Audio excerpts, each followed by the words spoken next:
یہ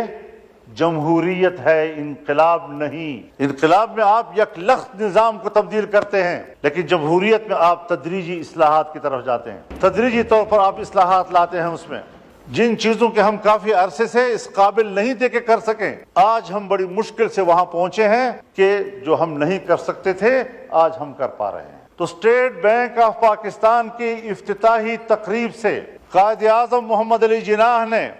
خطاب کرتے ہوئے فرمایا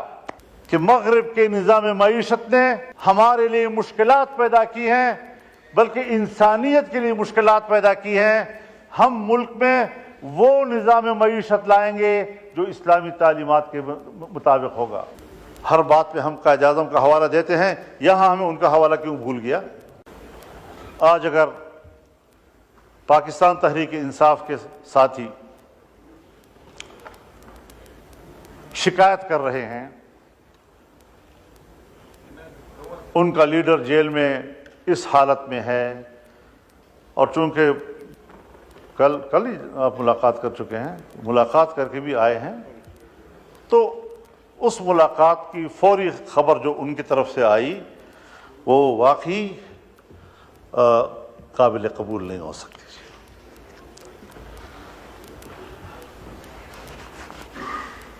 جلسے اجتماعات وہ ایک جمہوری حقوق ہیں، اگر جمہوری حقوق میں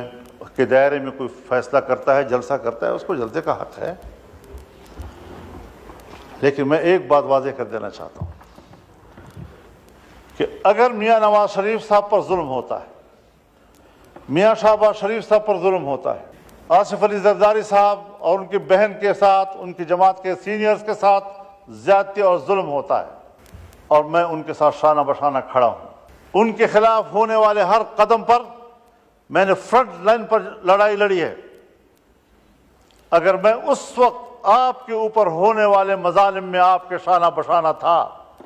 تو میں آج بھی عمران خان پر ہونے والی سختیوں کی مذمت کروں گا۔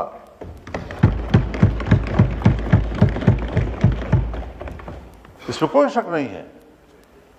کہ ایسے حالات پیدا کیے گئے کہ اپوزیشن تقسیم ہو جائے، لیکن میں نے نہ حکومت اور اپوزیشن کو تقسیم ہونے دیا ہے، اور نہ اپوزیشن کو آپس میں تقسیم ہونے دیا ہے، اور نہ پیپلز پارٹی اور مسلم لیگ کو آپس میں تقسیم ہونے دیا ہے۔ میں نے پیپلز پارٹی سے بھی بلکہ حکومت سے بھی درخواست کی تھی کہ آپ یہ مسودہ شنگھائی کوآپریشن کانفرنس کے بعد کریں۔ میں نے پی ٹی آئی سے بھی درخواست کی تھی کہ ان دنوں میں آپ کسی قسم کا کوئی مظاہرہ نہ کریں۔ کیوں؟ باہر سے مہمان آ رہے ہیں، مہمان ویسے بھی قابل قدر ہوتا ہے۔ گھر میں بھی اگر بھائیوں کے اندر اور عزیزوں کے اندر میں تھوڑی سی کوئی خلش ہوتی بھی ہے تو بھی جب مہمان آتا ہے تو وہ مل کر اس کی خدمت کرتے ہیں، اس کی عزت کرتے ہیں، تو پھر گھر کے داخلی اختلافات اور ناراضگیاں بھول جاتے ہیں۔ یہ ہمارے معاشرے کا اساس ہے، اور میں نے اسی بنیاد پر یہ بات کہی تھی۔ میں شکر گزار ہوں جناب شہباز شریف صاحب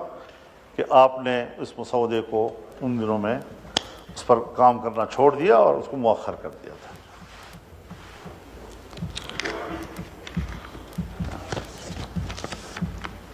ان کاوشوں سے اور ان تبدیلیوں سے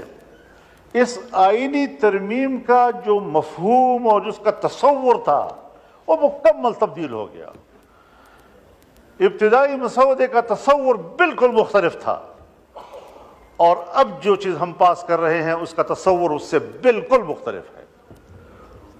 اور اس صورت میں ہمیں کسی قیمت پر قابل قبول نہیں تھا، اور آج ہم متفقہ طور پر اس کو دستاویز بنا کر اسمبلی سے پاس کرانا چاہتے ہیں، پارلیمنٹ سے پاس کرانا چاہتے ہیں۔ آج بھی ایک بات کہنا چاہتے ہیں کہ عدالت کی تشکیل کے حوالے سے ہر چند کہ میں نے ایک آئینی عدالت کی بات کی تھی، لیکن جتنا بھی ہم نے محنت کی اور کوشش کی اور مختلف سٹیک ہولڈرز کے ساتھ بات کی، اس تصور پر اتفاق نہیں آ رہا تھا۔ کوئی کہہ سکتا ہے کہ وہ آئیڈیل ہے، اس طرح ہونا چاہیے، میں آج بھی اس نظریے کے ساتھ جنگ نہیں لڑ رہا ہوں، لیکن یہ جمہوریت ہے، انقلاب نہیں۔ انقلاب میں آپ یک لخت نظام کو تبدیل کرتے ہیں، لیکن جمہوریت میں آپ تدریجی اصلاحات کی طرف جاتے ہیں، تدریجی طور پر آپ اصلاحات لاتے ہیں۔ اس میں جن چیزوں کے ہم کافی عرصے سے اس قابل نہیں تھے کہ کر سکیں، آج ہم بڑی مشکل سے وہاں پہنچے ہیں کہ جو ہم نہیں کر سکتے تھے آج ہم کر پا رہے ہیں۔ اس حوالے سے میں یہ بھی عرض کرنا چاہوں گا کہ پارلیمنٹ کو ایک بہت بڑا شرف حاصل ہو رہا ہے، اس پورے پارلیمنٹ کو ایک شرف حاصل ہو رہا ہے، اور پوری پارلیمنٹ جو اسلامی جمہوریہ پاکستان کی پارلیمنٹ ہے، اور پاکستان کے عوام جس کی اکثریت مسلمانوں کی ہے، جو دو قومی نظریے کی بنیاد پر ہمارے وجود میں آیا تھا، اور آج وہ فیصلہ دے رہی ہے کہ 2028 کے بعد ملک کے اندر ہر طرح کے سودی کاروبار اور معاملات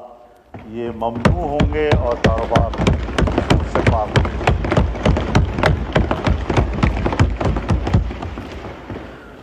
یہ آج بہت بڑا فیصلہ ہم نے کیا ہے۔ ہمارے کورٹ نے فیصلہ کیا، 1997 میں فیصلہ کیا، لیکن نظر ثانی کیسوں کے نتیجے میں آج تک اس کے کوئی فیصلہ نہیں آ سکا۔ ابھی پھر شریعت کورٹ نے اس کے حوالے سے فیصلہ کیا،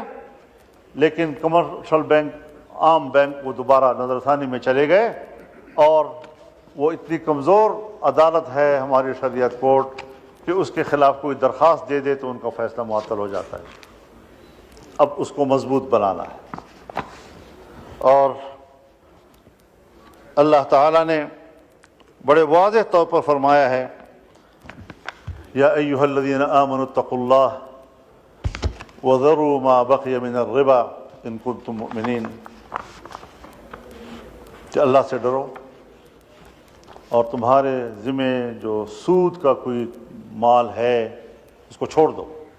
اگر تم ایمان والے ہو، اور اگر نہیں کرتے فإن لم تفعلوا فأذنوا بحرب من اللہ ورسولہ، اگر تم یہ کاروبار نہیں چھوڑتے تو پھر اللہ کے ساتھ جنگ کے لیے تیار ہو جاؤ۔ اور مفسرین نے لکھا ہے کہ سودی کاروبار کرنے والے آخرت میں جب اللہ کے سامنے پیش ہوں گے تو اللہ کہے گا تلوار اٹھاؤ، لڑو میرے ساتھ، جنگ کرو میرے ساتھ اگر تیرے اندر ہمت ہے تو۔ کیا وہ اللہ کے سامنے تلوار اٹھا سکے گا؟ لیکن اللہ اسی پر اس کو شرمندہ کرے گا اور ذلیل کرے گا کہ تم نے دنیا میں سودی کاروبار کیا تھا، اب اٹھاؤ نا تلوار، میں نے تو تیرے خلاف جنگ کا اعلان کر دیا تھا۔ تو اس حوالے سے میں شکر گزار ہوں کہ حکومت میں شامل تمام جماعتوں نے ہمارے اس ترمیم کو قبول کر لیا ہے، اور ہم اللہ سے من حیث القوم معافی مانگیں، اور یہ پارلیمنٹ قوم کی نمائندہ ہے۔